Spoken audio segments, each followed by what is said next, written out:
Bonjour, cette vidéo a pour objectif de vous montrer comment générer le fichier FEC exigé par la DGFiP ou alors demandé par votre expert comptable.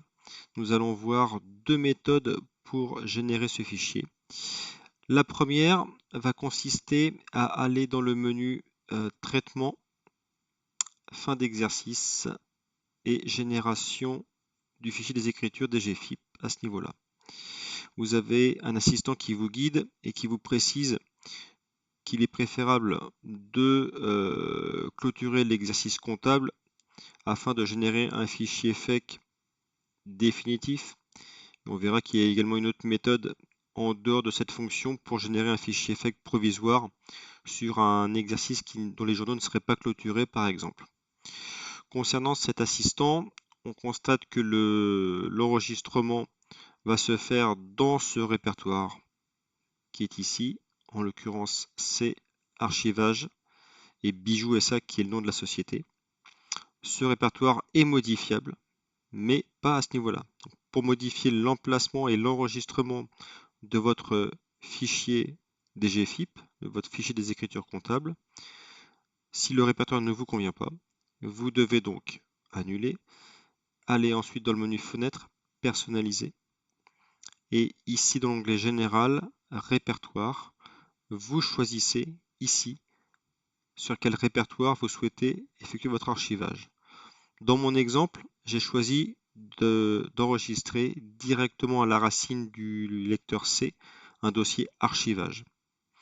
Et également, ce qu'il faut savoir, c'est que dans ce dossier archivage, le programme va vous générer le fichier FEC directement dans un sous-répertoire qui portera le nom de votre société tel qu'il est paramétré à ce niveau-là, à savoir dans mon exemple Bijoux SA. Donc la raison sociale de votre société sera par défaut reprise.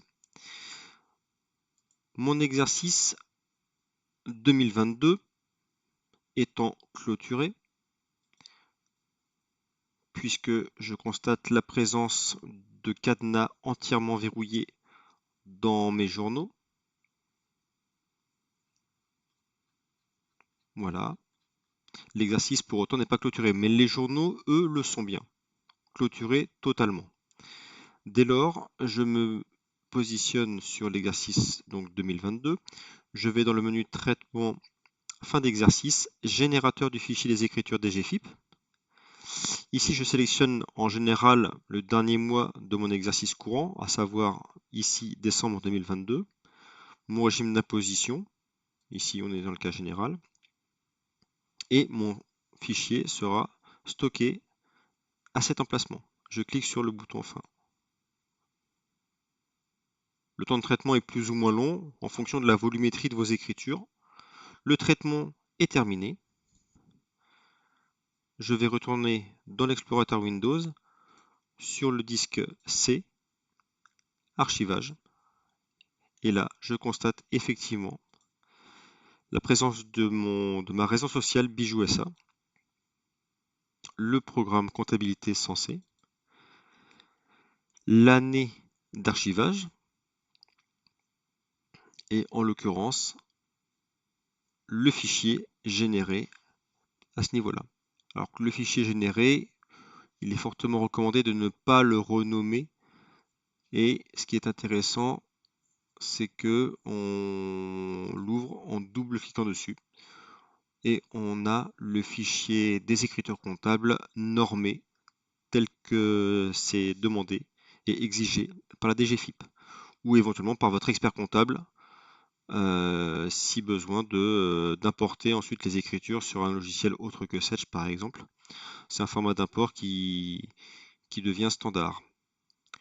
Ça concerne la première méthode pour générer votre fichier FEC avec les écritures, avec les journaux et les écritures donc qui sont clôturées sur l'exercice courant. La seconde méthode pour pouvoir générer un fichier FEC, si votre exercice n'est pas clôturé, si vos journaux ne sont pas clôturés, ici on est sur l'exercice 2022. Dans la fonction journaux de saisie, je constate qu'il y a des écritures, mais que je n'ai pas de journaux clôturés. Et je n'ai pas l'intention de clôturer mes journaux par exemple. Et pour autant, je dois générer un fichier FEC qui du coup sera provisoire, mais qui respectera le format exigé par la DGFIP. Pour cela, il ne faut pas utiliser la fonction qui se trouve ici, car elle est réservée uniquement pour les écritures clôturées.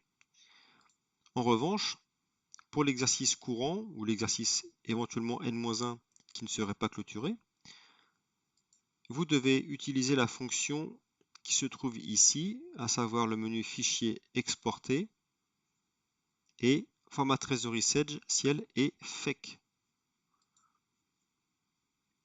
Ici, dans le format de transfert, vous sélectionnez le dernier format fichier des écritures comptables. Par défaut, vous retrouvez l'exercice courant, en l'occurrence 2022. On peut filtrer sur différents critères, à savoir les comptes généraux, tiers, les codes journaux. Par défaut, si je veux l'ensemble de mes écritures, je ne modifie rien à ce niveau-là et je fais directement OK.